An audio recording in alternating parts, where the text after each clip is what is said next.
Gödülsen. Gün hanzarı gökten yere iğnenni.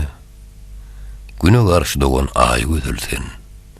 Usta Zagfar işi tenzap cübbesi ıspahanına kurulan yayı gödülsen.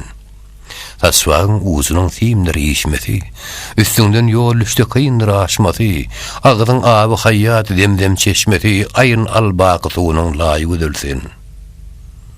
Gıdıl litem gıdıl, ağır litem ağır sen, Hindistan'na şeker bulgarda bal sen, ışk bilen asılın bir täze gül sen, yutup Züleyxanyň taýy gödülsen. Her kim güýçli bolsa, oňa pir diýerler. Dertli ulun dermanyny bir diýerler. Gawunyň ýagyşydyny şagal ýer diýerler. Akbally bennäniň paýy gödülsen. O adam sınmasın dağlar haşasy. Seni görenlerin aklı saşasy, Hindistanyň renki gyzyl meşesi suray çilimniň naýy gödülsen.